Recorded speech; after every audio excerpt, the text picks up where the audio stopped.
हरे कृष्ण। श्रीमद् भगवद गीता अध्याय 4 श्लोक नंबर 29। अपाने जुह्यति प्राणं प्राणे पानं तथा परे प्राणापान गति रुद्ध्वा प्राणायम परायणः अपरे नियताहारः प्राणान् प्राणेषु जुह्यति। ये 3 लाइन का श्लोक है। अनुवाद: अन्य लोग भी है जो समाधि में रहने के लिए श्वास को रोके रहते हैं, प्राणायाम।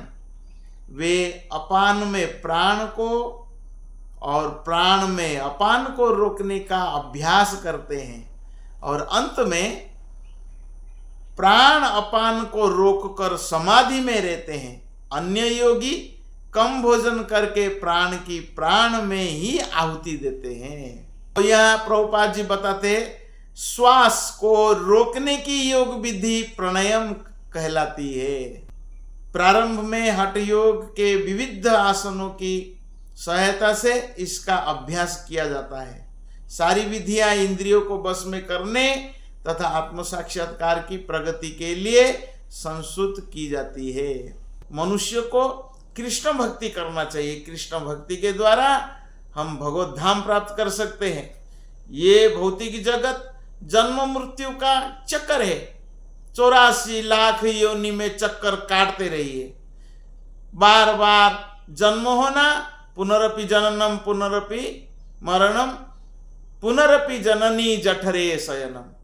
बार बार जन्म, बार बार मृत्यु, फिर पुनर्जन्म होता रहता है। इससे कोई लाभ नहीं है। जो व्यक्ति भगवान की निश्चल भक्ति में प्रवृत्त होता है वो प्रकृति के 3 गुणों को लांघ जाता है और तुरंत आध्यात्मिक पद को प्राप्त होता है। कृष्ण भावना भावित व्यक्ति दिव्य अवस्था में प्रारंभ करता है और निरंतर उसी चेतना में रहता है। हमेशा कृष्ण का सेवा ही करता रहता है। श्लोक नंबर 30।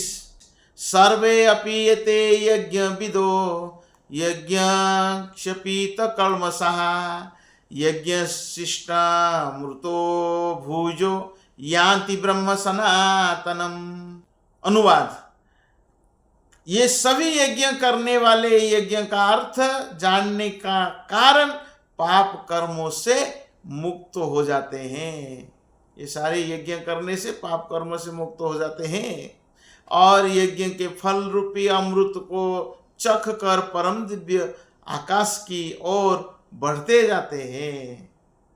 तो विभिन्न प्रकार के यज्ञ के बारे में प्रभुपाद जी तात्पर्य में बताते हैं। द्रव्य यज्ञ, स्वाध्याय यज्ञ, योग यज्ञ, ये सारे व्याख्या से यह देखा जाता है कि इन सब का एक ही उद्देश्य है, वह है इंद्रियों का निग्रह, इंद्रियों को नियंत्रण करना है। इंद्रिय तृप्ति भौतिक अस्तित्व का मूल कारण है। जब हम इंद्रिय तृप्ति करते हैं ये भौतिक जगत में ही हम भ्रमण करते रहेंगे, जन्म जन्म इस भौतिक जगत में रहेंगे और सुख दुख का भागी बनेंगे। जन्म मृत्यु का चक्कर चलता रहेगा। अतः जब तक इंद्रिय तृप्ति से भिन्न भिन्न धरातल पर स्थित न हुआ जाए तब तक सच्चिदानंद के नित्य धरातल तक उठ पाना संभव नहीं है।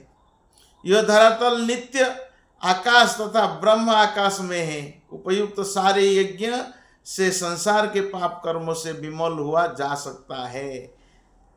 तो जीवन में इस प्रगति से मनुष्य न केवल सुखी और ऐश्वर्यवान बनता है अपितु अंत में वो निराकार ब्रह्म के साथ तदाम्य के द्वारा या श्री भगवान कृष्ण की संगति प्राप्त करके भगवान की शाश्वत धाम को प्राप्त करता है। भगवत प्राप्ति जीवन का लक्ष्य है।